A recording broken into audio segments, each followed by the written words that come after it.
Did you start your agency to have more time, to have more freedom, but now you find yourself just bogged down working in the business, doing all the tasks, going out all the shoots, doing all the fulfillment, and you can't seem to get yourself out of it?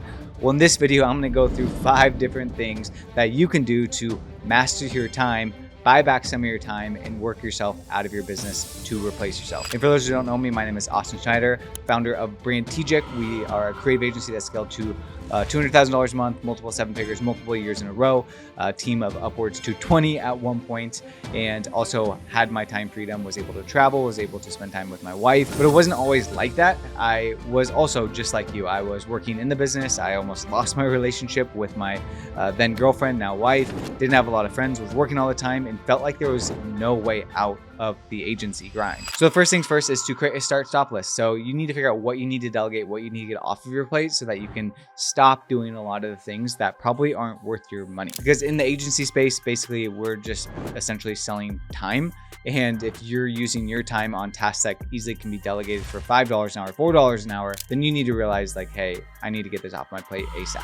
And the first step is admitting you have a problem. And to figure out what the problems are, you need to figure out what exactly you need to get off your plate. So what you want to do is you want to simply write out all of your tasks that you're doing for each client you have. Yes, it could be mundane depending on the client load that you have, and you need to write down everything you're doing for them. Then what you want to do as a founder is you want to write down all the tasks that you're doing at your business. Whatever it could be, write down all the things that you're doing at your business. Now, once you figure out all of the tasks that you're doing for your clients and then for the business, what you want to do is you want to have 2 columns next to them. You want to have a start and you want to have a stop column. In the start column, you want to check everything that you want to start doing more of and that you want to start spending more energy that's going to actually move your business forward. And then on the stop column, you want to check box everything that you need to stop doing, everything that is not worth your time as an agency owner, that is not moving the business forward and could be a mundane task. Like, this is going to be extremely revealing for your business. It's going to help you realize and zoom out exactly what you need to get off your plate. It's going to be very telling and very obvious. And then everything in the stop section, basically that's what you need to delegate and get off your plate. Second thing, and probably one of the most important things, is you need to evaluate your profit. You can't scale if you don't have profit. So essentially what you need to do is you just need to audit your time and you need to audit your pricing. So first, audit your time. This is going to be, again, mundane and tedious, but all you need to do is you need to make a list of all of the clients that you're working with. Again, figure out all the tasks that you're doing for them. You need to figure out how much time each task is doing, whether that's you or somebody else that's on your team. And you need to figure out how many hours each task is taking them.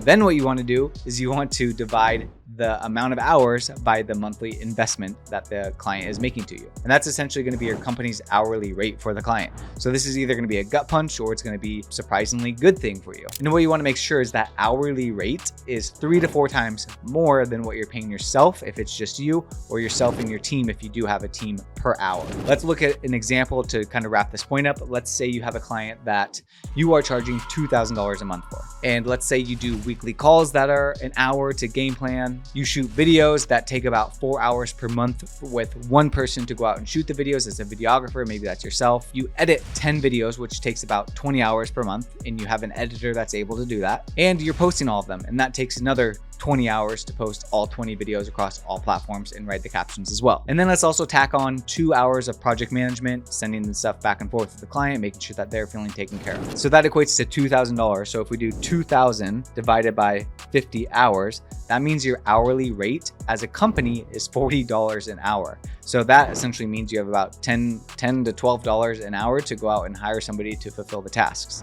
That is not a good thing. You just need to charge more going forward. And maybe you do a price increase at some point for your agency, which I can do on a different video. So once you're able to just know your numbers and have control of your numbers and know how much your hourly rate as an agency, this can either be revealing to say, okay, I need to do less, or I need to be more efficient, or maybe I just need to hire people for $10 an hour, which is totally fine in some cases. Because what you need to realize is that you make money from profit, okay? That's where you as an owner should be thinking, okay, I'm gonna make money based off of the profit, not based off of the task that I'm going to be doing, which leads me to my next point, which is you need to price for profit. So what most agency owners do is they price for the task that they will take. Or if I'm a freelancer transition to agency owners, I'm gonna price for what I feel like I'm worth. What we need to get in the mindset of doing is we need to get in the mindset of pricing to delegate. This allows us to, again, price for profit, price with profit in mind. So for example, let's say you're doing video for a client.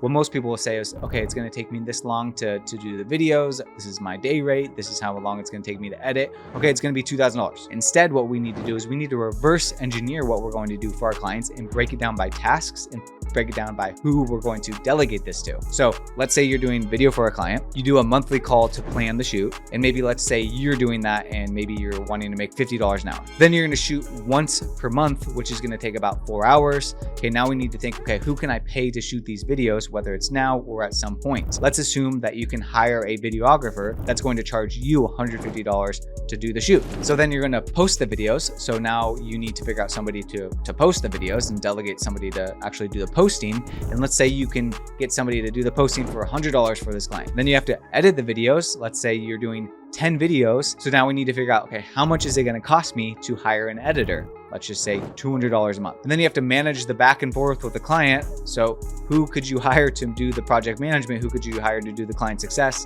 Let's say that costs you $50. So if we add up all of the costs that it would cost us to delegate this offer, it's going to be $550 per month. What that means is that cost to sell this offer is $550. But you're in the business of not just delegating, you're in the business of making money. So what we need to do is we need to price this for profit. So if we did $550, we need to multiply that by 3 or 4 to arrive at the cost to the client. So if we do 550 times 4, that means that we need to sell it for $2,200. But the beautiful thing is that it only costs you $550 to delegate this whole thing off, meaning your agency profits $1,650 per month without doing anything, essentially. So now we know what we need to start and stop doing. We have a good grasp of our numbers currently as an agency, and we have a good grasp on our pricing, and we know exactly how to price for profit. So now we need to hire. So one of the things that's not talked a lot about in the agency space is hiring. So everybody talks about client acquisition,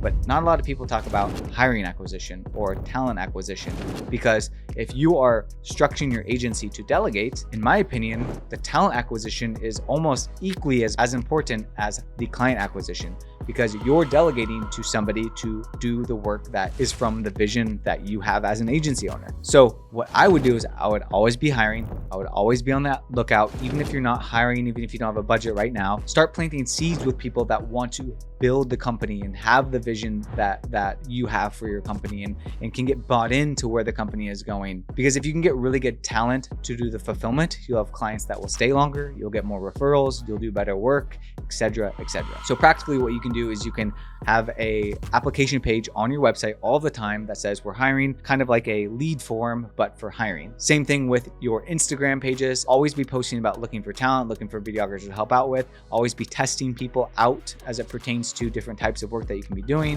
What you don't want to do is you don't want to reactively hire all the time, because when you need to hire, that's when you don't get the talent pool, or you don't have an access to a talent pool that's already pent up, that is already bought into what you're doing. So really the last part to buying back your time and mastering your time is to have systems and processes in place. So a powerful quote that I heard that always sticks with me is that systems run the business and people run the systems. If everything is in your head, if everything is just from your brain and you just can do it on autopilot and you can just do it faster, you can do it better because you own the company and you're the best at what you do, you're always going to be the bottleneck in your business, and you're never going to be able to hire somebody. You're never going to be able to scale and grow and actually become a true CEO. So what you need to do is you get everything out of your head. You need to create a system for it. So use a tool like Loom and create Loom videos for different processes on how you're doing specific things. Or you can use a tool like Scribe, where you can actually create standard operating procedures based off of what you're already doing. And this is super tedious. This does take time. So I would suggest for you, if you are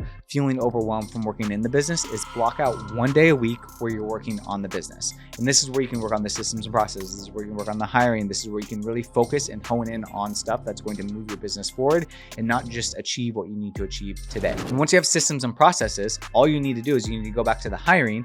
You need to make sure that you're hiring good people that can work the systems that you've developed. So instead of working in the business all the time, now you have a budget to go hire people who can then work the systems that you've built based off of the talent that you have. Okay, I hope this is making sense. This is really how you delegate. This is really how you buy back your time. This is really how you go from a freelancer working in the business to working on the business. This is really how you grow a true business. All right, guys, I hope you found this video helpful. I know I went pretty quickly and didn't really dive deep. If there's something specific that you want to see, leave a comment down below and I'll go deeper on that specific topic. And if you are an agency owner that's feeling overwhelmed or burnt out from working in the business and you need an agency operating system, click the link down below to Agency U and book a call with our team where we help agency owners go from being an operator working in their business to an orchestrator working on their business and scale to that $50,000 to $100,000 per month and get them off of that hamster wheel. And of course, if you are an agency owner and you haven't already, please be sure to subscribe to the channel. I try to post videos like this fairly consistently to educate agency owners on how they can get out of that agency grind. So be sure to subscribe